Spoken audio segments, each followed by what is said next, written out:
জয় শ্রী রাধে, জয় গৌরহরি, জয় জগৎবন্ধু হরি। শ্রী গুরুদেবের শ্রীচরণে প্রণাম জানিয়ে, সকল সাধুগুরু বৈষ্ণবের চরণে প্রণাম জানিয়ে, শুভ গৌর পূর্ণিমা তিথি উপলক্ষে মহা অবতারী বা দৈন্যের শিরোমণি, মহাদানী, কলিযুগ পাবন অবতার শ্রী গৌরহরির মধুময় কথা আস্বাদনের চেষ্টা করব শ্রী গুরু পাদপদ্ম স্মরণ করে। আজ হতে প্রায় 500-ও বেশি বছর আগে আমাদের বাংলার মাটিতে নেমে এসেছিলেন প্রেমঘন বিগ্রহ এক যুগের মানুষ। বাংলার কোলে, ভাগীরথীর কূলে, কীর্তন মাতোয়ারা নদিয়ায়, পূর্ণিমার সমুজ্জ্বল সন্ধ্যায় শ্রী শচী জগন্নাথের আনন্দমুখর আঙ্গিনায় এসেছিলেন এক সুন্দর মানুষ। তার রূপ ছিল অনবদ্য, গুণ ছিল অনুপম, মাধুর্য অনির্বাচনীয়। তার প্রতি আকৃষ্ট হয়নি সেই যুগের এমন মানুষ ছিলই না। সমাজের সকল আত্মিক দৈন্যতা তিনি মুছে দিয়েছিলেন, সকলের নীচতার বেদনা তিনি দূর করে দিয়েছিলেন। অনেক প্রকারের সমস্যার কঠিনতা তিনি মিটিয়ে দিয়েছিলেন। জগতে এক শান্তির সন্ধান এনে দিয়েছিলেন তিনি। ধন্যাতি ধন্য হয়েছিল এই বিশ্ব, ধন্যাতি ধন্য হয়েছিল এই ধরণী। মানবজাতি এ যেন প্রথমবার ভগবানকে দর্শন করল, তার ভগবত্তা প্রত্যক্ষ করল, হৃদয় দিয়ে অনুভব করল ঈশ্বরের মধুরিমা। বিশ্ব প্রকৃতির সঙ্গে মিলন ঘটল শাশ্বত পতির সঙ্গে। যে ভগবানের কথা পুরাণে শাস্ত্রে বলা হয় তিনি রসময়, যার কথা শুনলে শ্রবণ মঙ্গলম, যার কথা চিন্তা করলে কল্যাণ পদ, তাকেই প্রথমবার জীবজগৎ এত কাছের থেকে দর্শন করলেন। জীবজগৎ দেখলেন ভগবানের এত দরদ, প্রতি জীবের জন্য এত বুক ভরা নিদারুণ বেদনা। শ্রী গৌরসুন্দরের মতো এমন মর্মস্পর্শী হাহাকার, বিশ্বজগতের নরনারীর জন্য এত আরতি, তাদের জন্য দুঃখ, এত হৃদয় ফেটা আর্তনাদ কেউ কখনো দেখেছে বা শুনেছে? ভগবান কেমন? শ্রুতিতে বলছে তিনি রসময়। ভগবান নিজেকে নিজে আস্বাদন করার জন্যই এই পৃথিবীকে সৃষ্টি করেছেন। নিজেকে নিজে আস্বাদন করতে গিয়ে তিনি তার ভগবত্তা ভুলে যায়। আজ ভগবত্তা ভুলে গিয়ে হরি পুরোটা সুন্দর দূতি ভগবান আজ নদিয়ার মাটিতে নেমে এসেছে। হরি পুরোটা সুন্দর দূতি ভগবান আজ পথে পথে কাঁদছে হরি হরি বলে। এই সংবাদ আমাদের জানাচ্ছে নদিয়া মানব সমাজ, এই সন্দেশ দিচ্ছে আমাদের নদিয়া ভূমি, নবদ্বীপ ভূমি। ভগবান সর্বজ্ঞ, সব জানে। দেখুন না, গীতায় অর্জুনকে কত কিছুই না বলছেন, কিন্তু ভগবান জানে না তিনি কত সুন্দর। গীতায় অর্জুনকে এত কিছু বললেন, কিন্তু বলতে পারলেন না নিজের মাধুর্যের বার্তাটা, বলতে পারলেন না যে তার স্বরূপের কত আনন্দ ঘনতা। ভগবান বলতে পারলেন না তার রূপের কত প্রীতির মধুরতা, তার বাঁশির কত মর্মস্পর্শী মাদকতা, তার প্রেমে কত মন মাতানো উদ্বেলতা। ভগবান বলতে পারেনি। কি করে বলবে?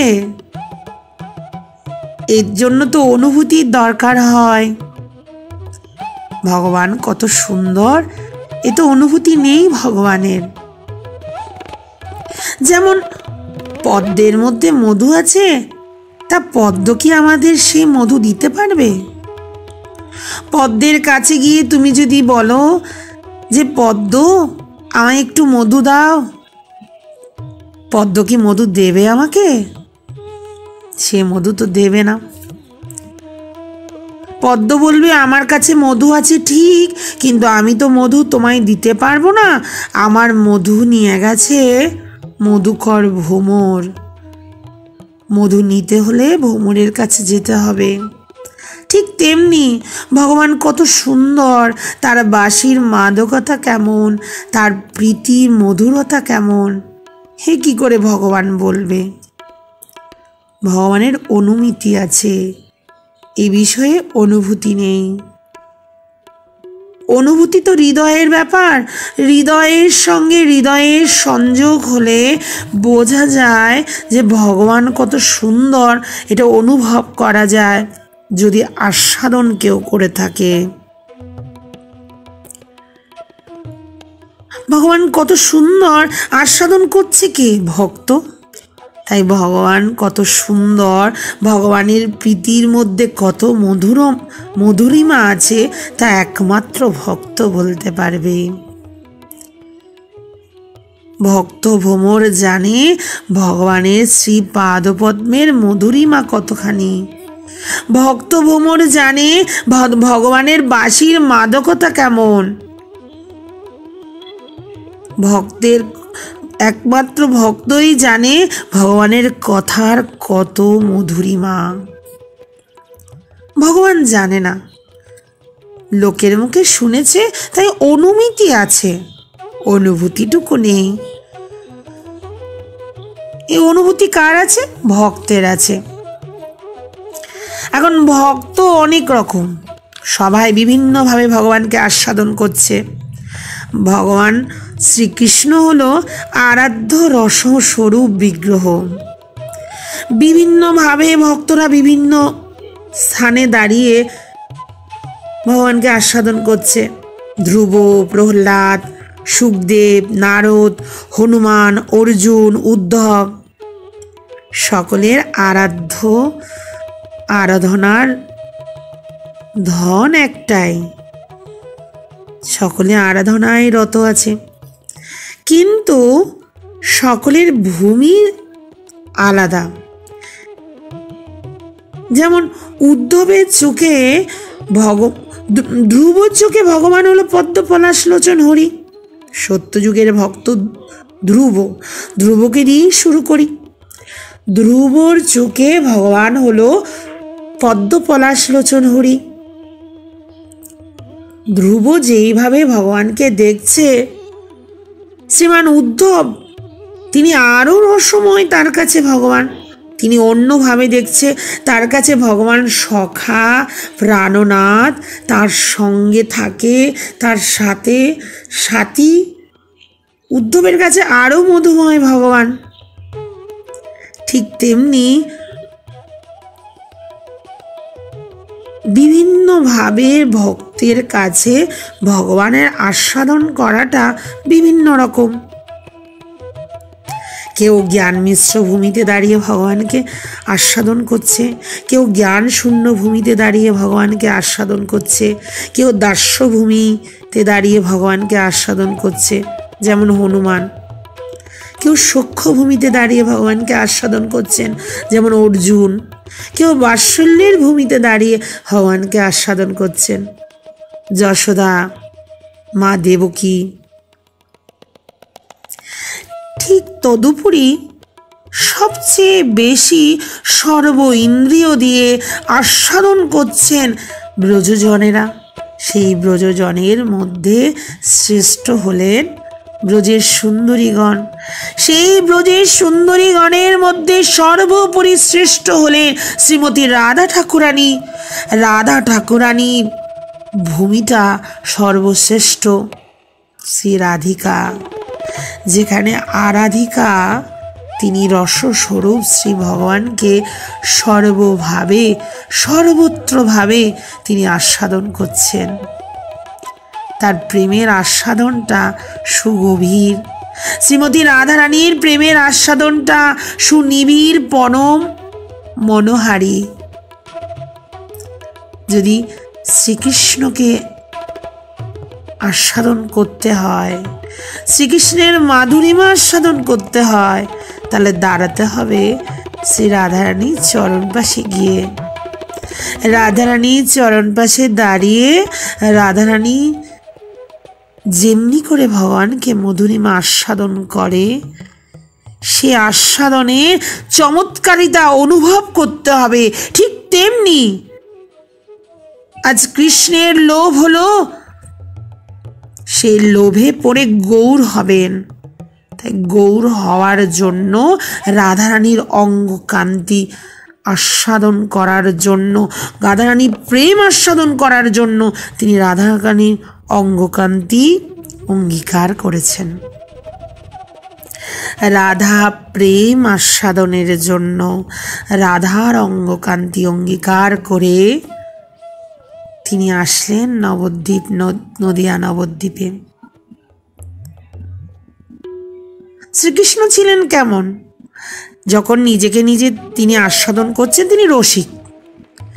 তিনি যখন নিজেকে পৃথকভাবে আস্বাদন না করে শ্রীমতী রাধারানীর অঙ্গ কান্তি নিয়ে আস্বাদন করতে ইচ্ছে হলো, যখন রাধারানীর অঙ্গকান্তি তিনি ধারণ করলেন, তখন তিনি রসিক থেকে হয়ে গেলেন রসিক শেখর শ্রী গৌর সুন্দর। অনাদি কালের যে মাধুর্য প্রেম, যা দুর্লভ ছিল, যা কখনো সেই প্রেম কেমন বস্তু আমরা জানতেই পারতাম না।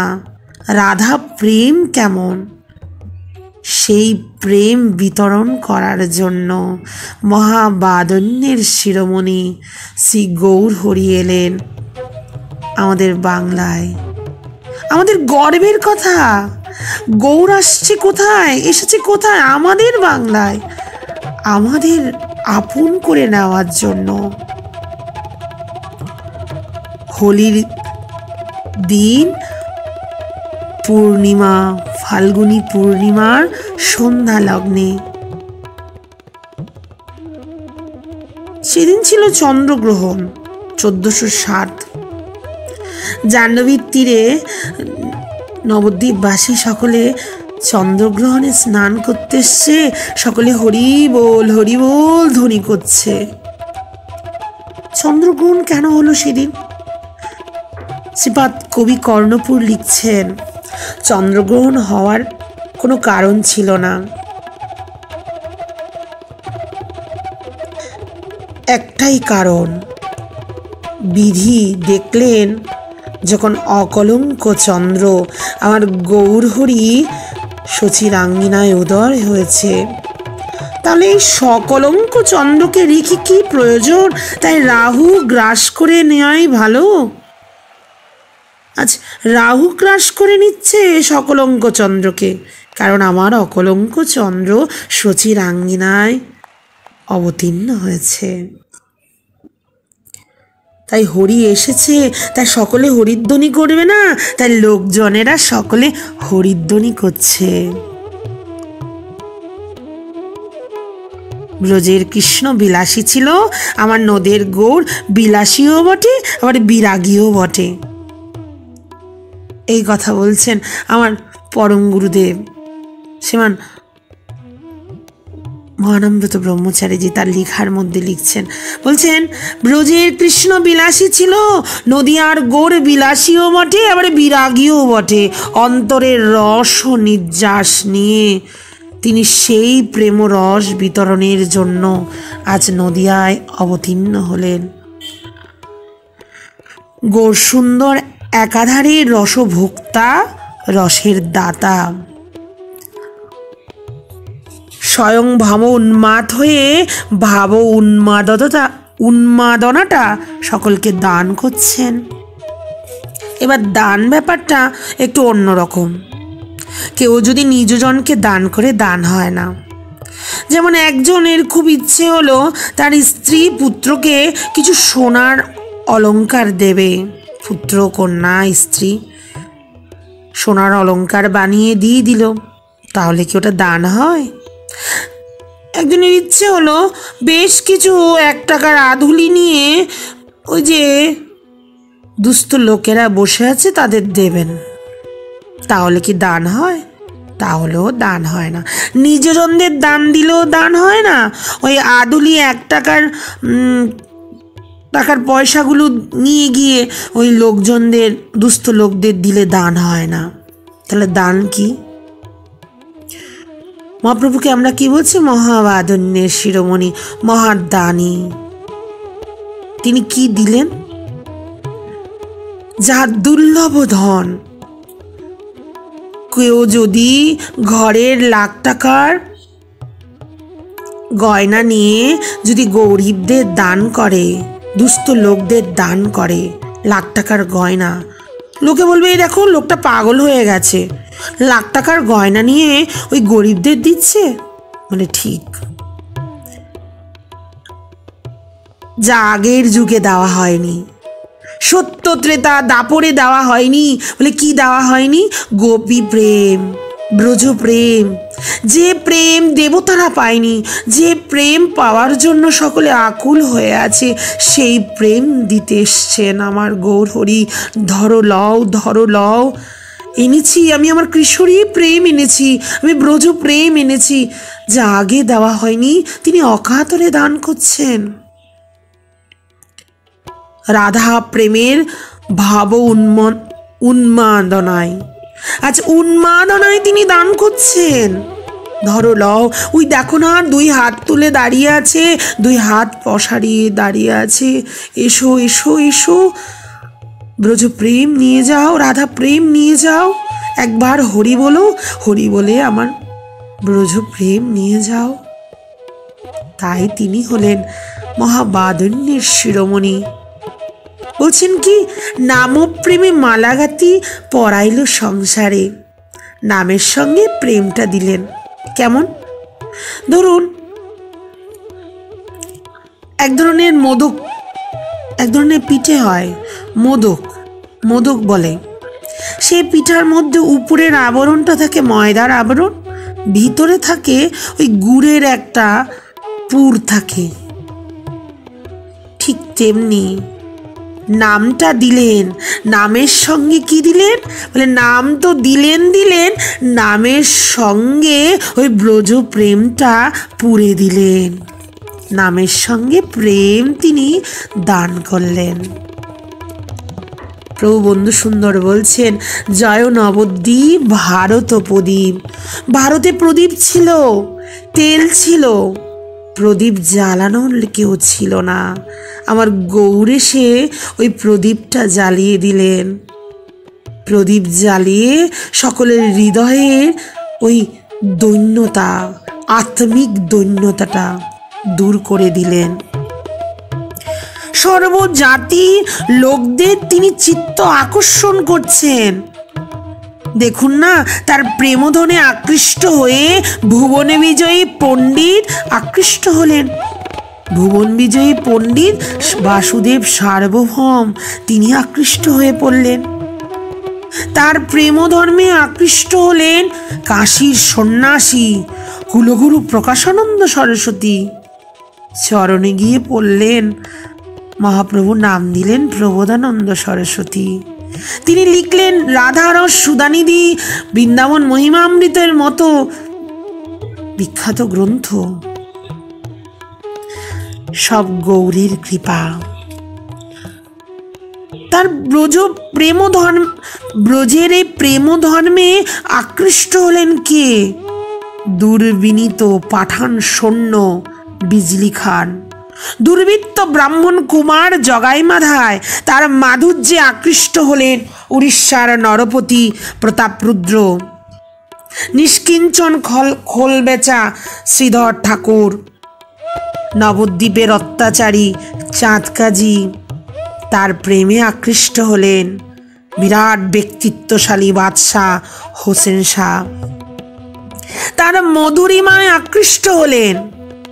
সরল বুদ্ধি শ্রীবাস ঠাকুর, বিষয় স্পর্শ শূন্য রঘুনাথ ভট্ট গোস্বামীপাদ তার প্রেমে তার আকর্ষণে আকৃষ্ট হলেন 12 লক্ষ টাকার জমিদারের পুত্র, জমিদারের পুত্র। 12 লক্ষ টাকার জমিদারির মালিক কে? রঘুনাথ দাস গোস্বামী পাদ। তার প্রেমময় আকর্ষণে গৃহ ছেড়ে চলে এসেছে কারা? রাজনীতিবিদ, বৃহস্পতি সম বুদ্ধি সম্পন্ন রূপ সনাতন, বিপুল বৈভব ভোগী রায় রামানন্দ। সকল শ্রেণীর নর নারীদের আমার গৌরহরি আকর্ষণ করেছেন। তিনি যে সংকীর্তনের পিতা, তিনি যে রাধা তত্ত্বের আবিষ্কারক, তিনি যে লীলা মাধুর্য কীর্তনের প্রবর্তক, তিনি মালি হয়ে বৃক্ষধর্ম প্রাপ্ত হয়ে আজ সকলকে প্রেম ফল বিতরণ করছে। প্রভু বলছেন আজ হরি হয়ে হরি বলছেন। নদিয়ার প্রাণের ঠাকুর আমার গৌরহরি, প্রাণের ঠাকুর গৌরহরি। প্রবোধানন্দ সরস্বতী পাদ লিখছেন, প্রভু তুমি ত্রেতা যুগে রাম হয়ে কি এমন করলে? নিঃসিন্ন অবতারে কি এমন করলে? এইবার কলিতে এসে যে প্রেম দান করেছ, এই দানের উপরে আর কোনো ধর্ম নেই। এই যে প্রেম দান করে তুমি যে কলির জীবকে উদ্ধার করেছ, এর উপরে আর কোনো বস্তু নেই প্রভু। না না, আমার ওই দণ্ডকমণ্ডলধারী গৌরের স্মরণ আসছে না, আমার আসছে অরুণ বসন ধারী কর্পিনধারী গৌরের স্মরণ নয়। আমার আসছে লোচন দাস ঠাকুরের লেখা ওই গৌরের স্মরণ নিত্য আসছে। ধবল পাঠে জোর পড়েছে, রাঙা রাঙা পাড় দিয়েছে, চরণ উপর দুলিয়া যাচ্ছে কোচা। বাঁকামলে সোনার নুপুর বাজিছে মধুর মধুর, রূপ দেখিতে ভুবন মূর্ছা। কি অপরূপ রূপ মাধুরী তোমার প্রভু। দিগল দিগল চাঁচর চুল, তাই দিয়েছে চাপা ফুল, কুন্দ মালতীর মালা বেড়া ঝোটা। চন্দন মাখা গোড়া গায়ে, বাহু দুলিয়া চলে যায়, ললাট উপরে ভুবন মোহন ফোটা। শ্রী শ্রী প্রভু বন্ধু সুন্দরের হাতে গড়া শারিকা আমাদের পূজ্য রামদাস বাবাজি মহারাজ। তিনি অশ্রুসিক্ত নয়নে কীর্তনের আখরের ভাষায় বলছে, গৌর আমাদের নদিয়ার বিনোদিয়া, শ্রীবাসঙ্গনের নাটুয়া, কীর্তন রস রসিক, রাসবিলাসের পরিণীতি, রায়কানুর একাকৃতি, প্রণয় বিলাস আকৃতি, বিবিত বিলাস মূরতি। নদিয়ার ঠাকুর আমাদের সচিমায়ের দুলালিয়া, গদাধরের প্রাণবধুয়া, নরহরির চিতচোরা, নিতাই চাঁদের হৃদকেতন, বিষ্ণুপ্রিয়ার প্রাণধন। অপূর্ব রূপ মাধুরী ব্যাখ্যা করছেন পূজ্য শ্রী রামদাস বাবাজি মহারাজ। গৌর পূর্ণিমার সমালগ্নে গৌরের মাধুরীমার কথা আস্বাদন করার কিঞ্চিত চেষ্টা করলাম আমার পরম গুরুদেব শ্রীমান ডক্টর মহানমব্রত ব্রহ্মচারীজির লিখা ও ভাষণ অবলম্বনে। ভুল ত্রুটি হলে তা আমারই ভুল ত্রুটি মনে করে ক্ষমা করবেন। আজ এখানেই রাখছি। আমার কথা যদি ভালো লেগে থাকে চ্যানেলটা সাবস্ক্রাইব করুন, লাইক করুন, শেয়ার করুন। জয় শ্রী রাধে, জয় গৌর হরি, জয় জগৎবন্ধু হরি, জয় শ্রী গুরুদেব।